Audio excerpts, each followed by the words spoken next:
IMHO 101 Jams, Charles, Max, Razor, Aaron Simmons. We are here live and in full effect. And this is number one for classics in today's hip hop and R&B, home of Cheryl Underwood Radio and the Rise and Grind Morning Show.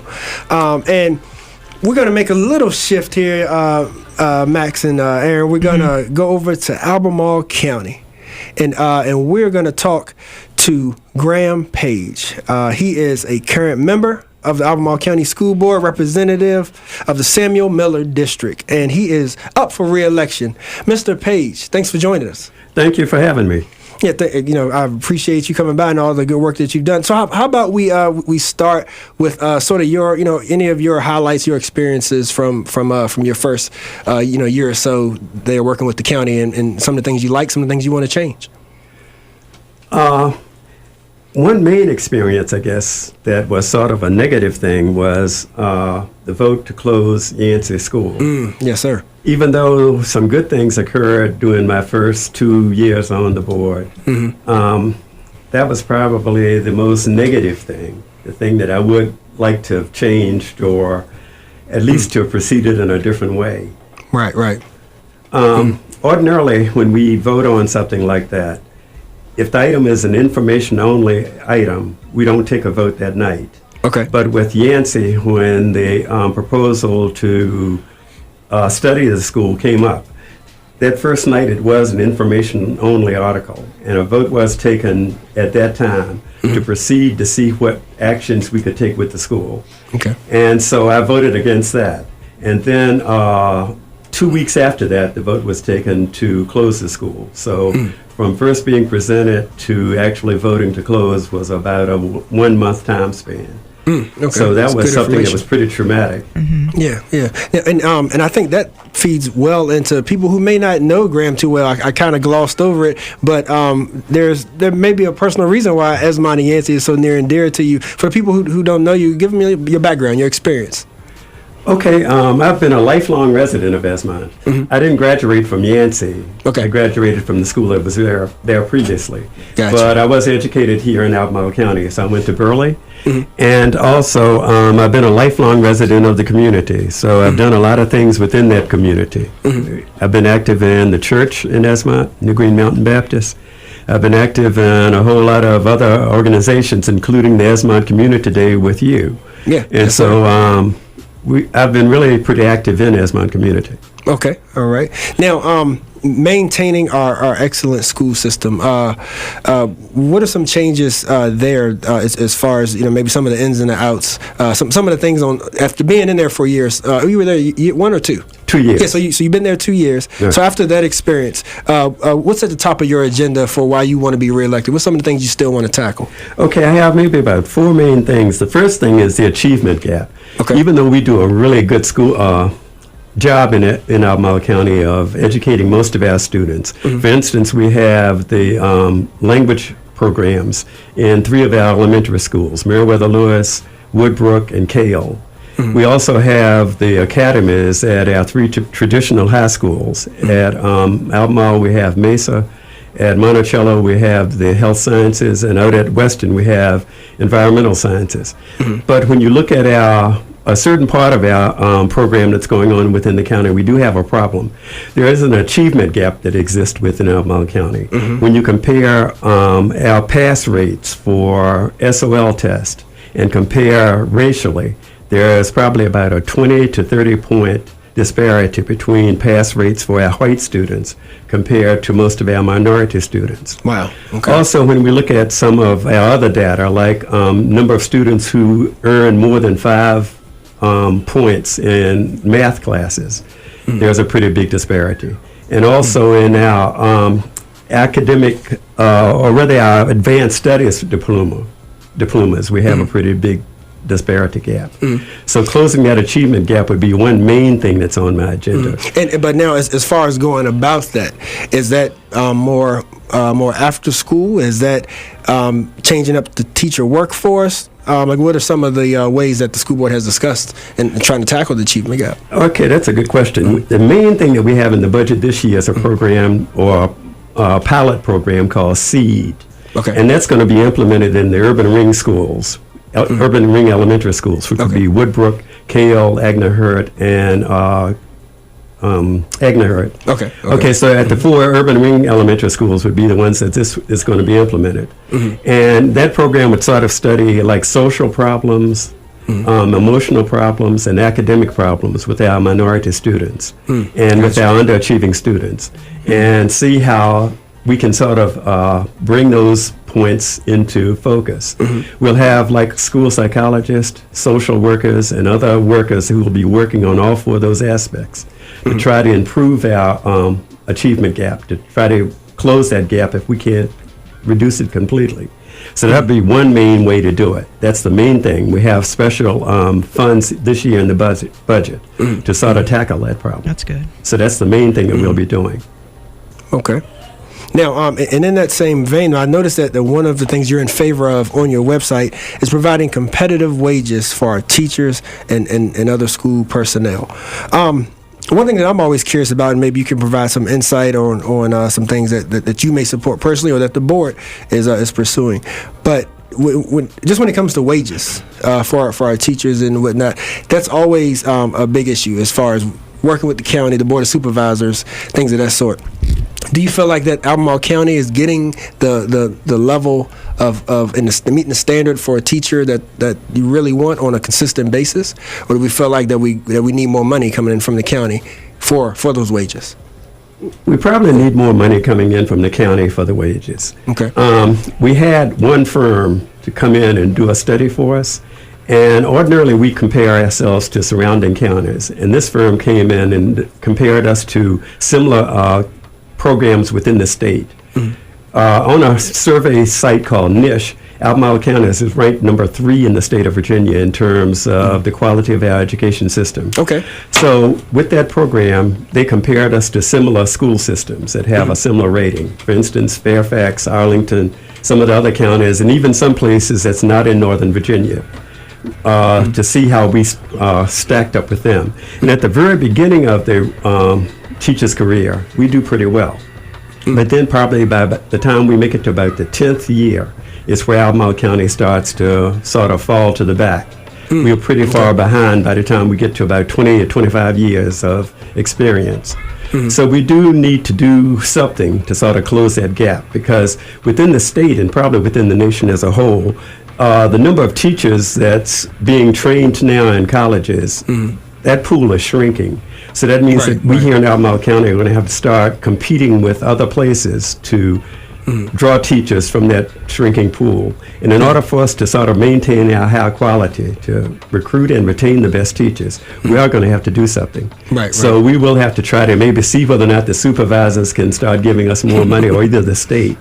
Yeah. Right. Okay. Ladies and gentlemen, once again, we are joined by Mr. Grant Paige, running for re-election of the Samuel Miller District of Albemarle County School Board. Remember, you can hit us up 422-9101 for your questions or comments, or online, IMHO 101 Jams. And Mr. Paige, so I know you said there was a couple other things you wanted to make sure that you hit on. You can let us know what else you wanted to make sure the people know leading up to November 7th. Okay, yeah. Besides the 2 that you've already mentioned, the other one would be the high school of the future.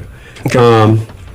Right now, we'd have to think about how we're going to prepare our students to face maybe some jobs that we may not even know that would be existing by the time they graduate from high school. So we have a project called High School 2022. Okay. We're looking at the curriculum that probably we'd have to do to make our graduating seniors at that time be productive citizens. So we'd have to be training them really not necessarily for a job that they'd be able to do today, but something that would be preparing them to be good citizens by the time they graduate later on in their lives. Does that include like trade schools, or? That could be one possibility. We probably could have some mentorships programs with businesses in the area, or either provide programs like at K-Tech, because right now at K-Tech we have some really good programs. So we could have more of our students, to try to make sure that more of our students go to K-Tech. How you doing, sir? This is Razor. I got a question for you. Okay, Razor. I'm listening to you, and it makes me smile, the passion that I wish that the viewers could see your face when you're talking about these particular things. So I can tell that they really matter to you. Now, you have an uphill battle, because you're trying to close the separation gap at the youth age and trying to train the older kids for the jobs that they will get. I'm afraid that the children that are already suffering are going to fall that much farther behind, because in my personal belief, in my humble opinion, where the problem is falling in is when you look at a lot of the African American students or the minority kids that's falling behind, you have to look at the households. Now, if the household is being broken up because we want to mass incarcerate people, then that child is dealing with a multitude of different issues besides just learning a school book. You understand what I'm saying? Right. That's so true. The problem that you have, in my opinion, on the school board side is huge, because there's things in play that you're working against that you have really no say-so in. That's true. The program that I mentioned, the SEED program, is going to be working with elementary schools. So like you were saying, that wouldn't necessarily help the kids who would be in 11th or 12th grade right now that much. But we are still aware of what you were saying, and we are trying to work on some things like that too. For instance, with our suspension rate, there was a slight disparity between races there. So we're trying to close that and make sure that we work and tackle with that problem. We try not to suspend kids as much. We try to work with them more in school. So all of those things would be things that would a little bit be identifying what you were talking about. But like you were saying, it is an uphill battle. One other thing, what about all the children that are being given medication for like ADD, ADHD? I don't know all the acronyms, but when you have a child that may be taking something and then a teacher may not know that he's taking that thing, and do we have programs in place through the school board that knows, okay, this child has a special set of circumstances, we may have to introduce an IP without fighting the parents about it, without trying to save money, those particular things. Where does the school board stand on those particular issues? With special ed kids, the IEP would have to be worked out. The parents would be taking a part in building that program, deciding what the kids, what steps would be taken to work with the kid under certain situations. So that might involve medication, knowing what the medications would be, having the parents' approval to take those medicines, and then personnel within the school knowing how to administer the medication that would be there. So that would be sort of taken care of within the school. Not so much the medication, I'm talking about the training of the child. Like 2 + 2 might not equal 4 as quickly for that child on that medication. So I'm talking more about the teachers that's teaching the children, because if memory serves me correctly, they're very quick to stick children of color on medication very fast, especially when you're dealing with a teacher who's, let's say, from Minnesota, who comes over here who really hasn't grown up around a certain type of person. So the way that that person acts on the normal, that teacher may feel like, oh, there's something wrong, we need to give them medication, or I'm just going to pass them along and not give them what they need for the next steps. Well, is the school board going back and looking at the teacher's performance with children of color or with children from low-income housing to see how they deal with those children in particular? Because if they're passing everybody that looks like them but failing everybody, or just passing along every child that doesn't look like them, and the child's getting terrible grades at the SOL level but they're sending home A's and B's, that doesn't make sense. So I believe that we need to really look into the teacher's performance. Because if we look into the teacher's performance, they're going to make sure that their children's pass, especially if it's connected to the income. That's true. That's a really good point. Within the county schools, we do have a program called Culturally Responsive Teaching, CRT. And in that program, the teachers have professional development where they'd be trained to better work with kids that may not be from the same background. For instance, like the example that you mentioned, having a teacher from Minnesota and then having that person move here to Virginia. They may not be aware of maybe some of the minority kids, some of the problems that kid might have, or what the conditions would be within that child's life and at home. So through CRT, they'd be trained to better be in tune with a person who may not necessarily be from the same background. And with that program, we think that it's doing a really good job. In fact, we know that it's doing a really good job of helping teachers to be more in tune with students. Yeah. Okay. And Mr. Page, I believe you said that there was one other item. Was there one last item? Or did we Okay, right. cover it One all? last item, and that would be overcrowding. Within the northern and western portions of the county, we are having an overcrowding problem. And so we also brought in an outside firm to give us maybe some possible solutions to that, too. So it might be that we might have to build a new high school. We might have to sort of go to a program that would be having maybe a center that would be away from the three high schools, and kids from either of the three schools might end up going to that center for a certain part during the day. Or we might go to a village concept in which we'd have maybe 2 or 3 centers scattered around the county where they'd spend part of the time at those centers instead of being at the main base high school. So that could help us to sort of overcome overcrowding it up to a certain point. But we are going to have overcrowding both in the northern and the western portion of the county. It's there now, and it's going to be increasing probably for about the next 8-9 years. And you did say you said the northern and western areas are being affected more by that. So Right. so Albemarle High, Western Albemarle. Right, Albemarle and Western Albemarle. Okay. So Right. has redistricting been discussed to see if that would help, or you think new schools would going to fix it? That could be a possibility. If we Okay. build a new high school, then redistricting would be a part of it. Okay. And if we go to one of those other two concepts, either the center concept or the village concept, we wouldn't have to redistrict because the kids would be spending part of the time away from the actual school campus. So it could be that at that time the school's overcrowding wouldn't be that much of a problem. It Right. would be sort of reducing the population at the school by having them spend part of the time at one of those other places. Okay. And so far, with back to the beginning, sort of to bring it back home, with the Esmont students now going to Scottsville and to Red Hill, how has that been playing out?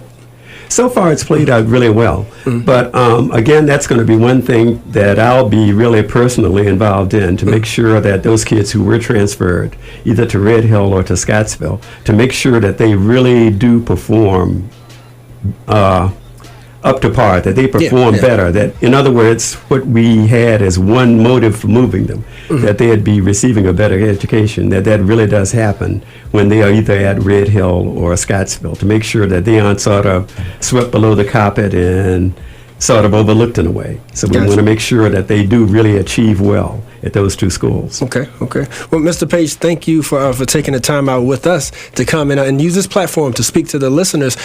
So any closing comments that you want the people to know leading up to November 7th? Okay, they could check out my Facebook page, Paige for School Board, or either the website, pageforschoolboard.weebly.com, all one word. So either those two would give some background about me, more things, and comments or suggestions could be left at either of those two sites. All right. Ladies and gentlemen, once again on IMHO, candidate up for re-election, Graham Paige for the Albemarle School Board in the Samuel Miller District. Remember, vote November 7th.